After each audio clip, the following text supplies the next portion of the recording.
palace on this site for nearly 1,000 years. Okay, now the building you see today, that's only 160 years old. The building that stood here before this was made of wood, and it stood here for just over 800 years, and that's the one that Guy Fawkes tried to blow up in 1605. Now where Guy Fawkes failed, two drunken members of the House of Lords succeeded. They accidentally burnt the old wooden parliament down in a fire in 1834. A competition was held, and this was the winning design, by two architects, Augustus Pugin and Charles Barry. It took 25 years to build. There's over 1,100 rooms inside that building.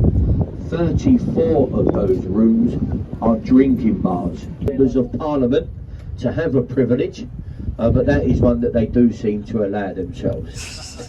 Now the tower with the clock face, that is the Elizabeth Tower. It was renamed after Queen Elizabeth II. She celebrated her Diamond Jubilee back in 2012. Before that, the tower was simply known as the Great Clock at Westminster, but everybody calls it Big Ben. But as most of you are aware, Big Ben is only the bell inside the tower that chimes on the hour and the hour only. Now it's a huge bell, and it weighs 13.5 tons, and the bell is slightly cracked, just like many of the people who work inside those buildings. Here to our right we have the large white construction, the London Eye, built for British Airways, and that was back in the year 2000. It stands 450 feet tall, and it holds 800 people in 32 glass capsules. Now it will take 30 minutes for one round turn, and on a very clear day from the top you can see as far as Windsor Castle, which is about 25 miles. Now when it first opened, it used to cost just £5 for a trip on the London Eye. That same trip today will cost you £27. It's no longer owned by British Airways, it's owned by Merlin, the entertainment group. Now it's a bit hard to imagine, but when they built the London Eye, it was built flat in the middle of the river. It was put together piece by piece, and then over 3 weeks it was then hoisted into the upright position. Now today it is one of the busiest tourist attractions in London, but it only had a licence when it was first built for 5 years. It should have been taken down in 2005, but due to the amount of money that it makes, it will now stay here indefinitely. And the latest craze to sweep the London Eye is that you can now get married on board the London Eye. They've done over 500 marriages on board the London Eye. That's not something I recommend doing, folks. Marriage, that is, that's not a good idea. Now the first bridge we're going to pass through is the Charing Cross Railway Bridge. It feeds that modern complex to the left. That's Charing Cross Station. Now, according to the architect, that is meant to look like a steam train emerging from a tunnel. Yeah, I think he was under some very strong medication when he designed this. Now, as we go through the bridge, for those on the top deck, as we go underneath, if you feel any water dripping on your heads, don't be alarmed, okay? It'll be a train emptying its toilets before it enters the station. It was given to the British by the Egyptians for Admiral Lord Nelson's victory over Napoleon at the Battle of the River Nile. It's one of a pair, and its twin that stands in Central Park, New York. Now the first bridge, this bridge we're going to pass through is Waterloo Road Bridge. It's known as the Ladies' Bridge, built by women during the Second World War. Now the bridge is built with a lady's touch, a very expensive self-cleaning Portland stone. So when it rains, this bridge receives a thorough wash. Look on the underside of the bridge, you can see how dirty it is compared to the outside, where it still looks as good as new.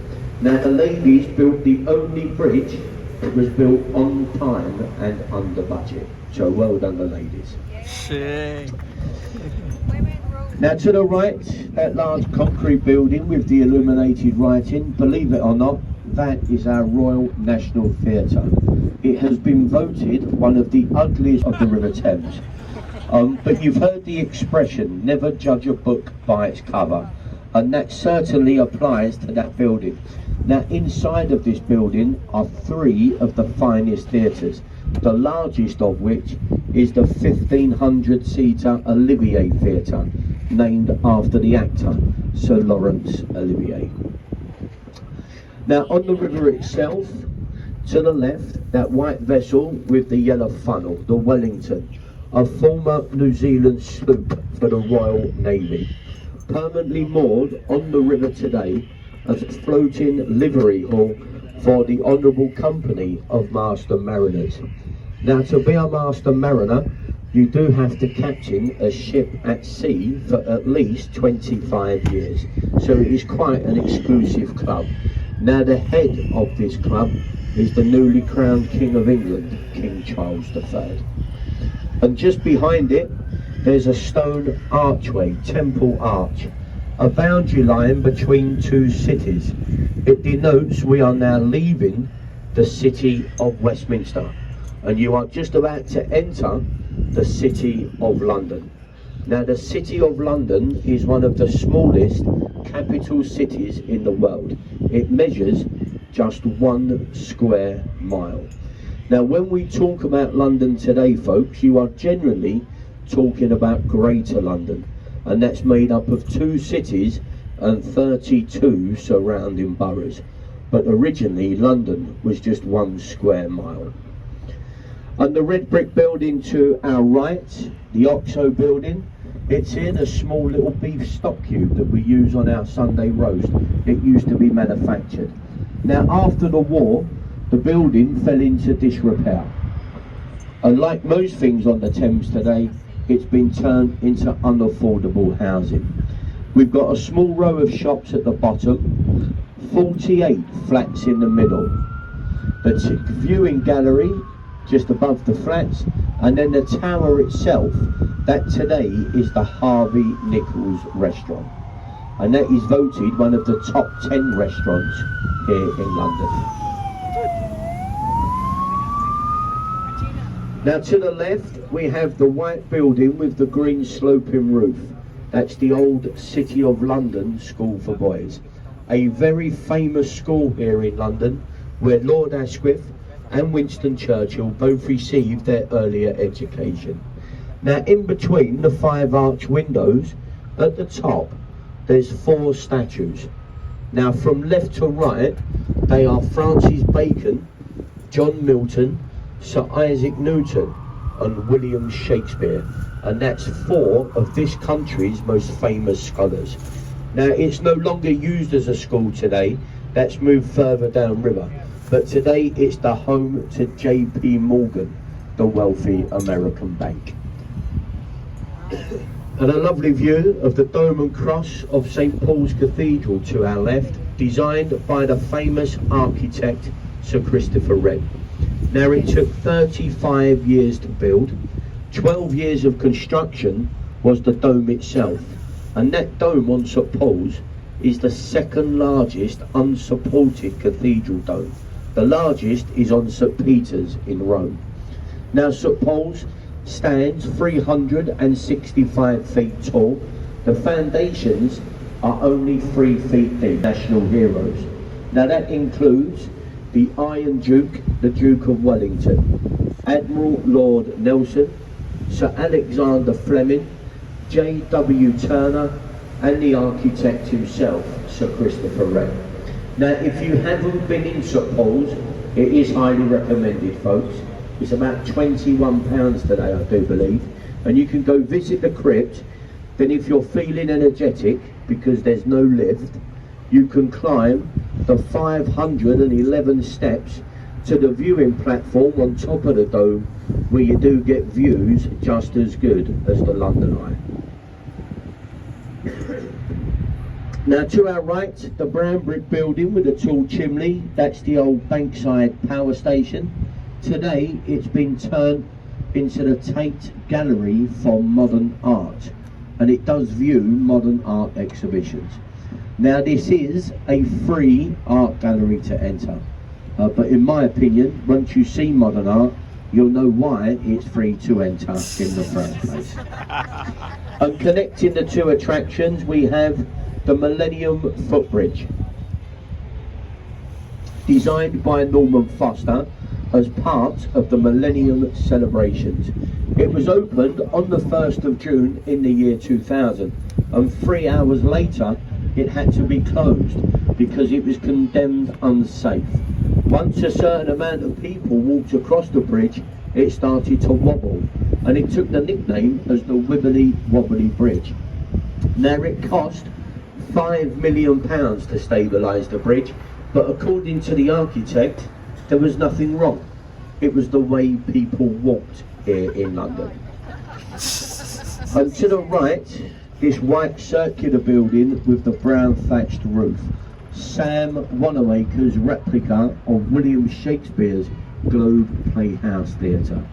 Now folks, it was his dream to produce a replica, and it took 20 years to get the project underway.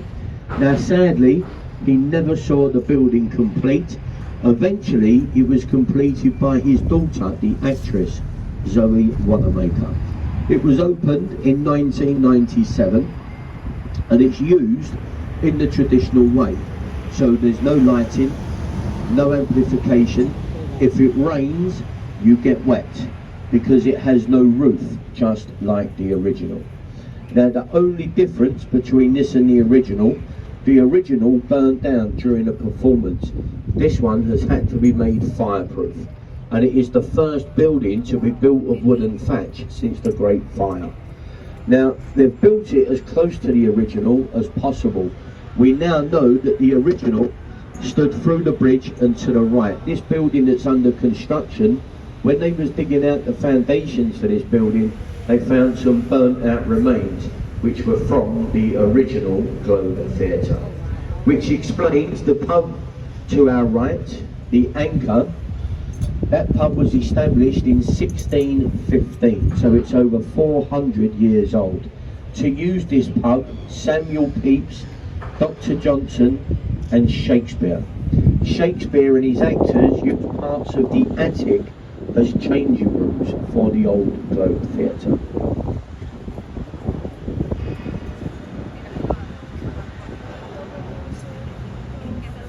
Now, as we come through the bridge, to the right, you can see a pirate-looking ship. That's a replica of Sir Francis Drake's ship, the Golden Hind. Now, it was built in 1971 in Appledore in North Devon. It is an exact replica. It's even took the same course that Sir Francis Drake took, so it has circumnavigated the globe. It's done more miles than the original. It's sailed around the world twice, and while she's moored here, she is open to the public as a tourist attraction. Now just behind here, folks, is also where you have Borough Market, which is quite a nice place to visit.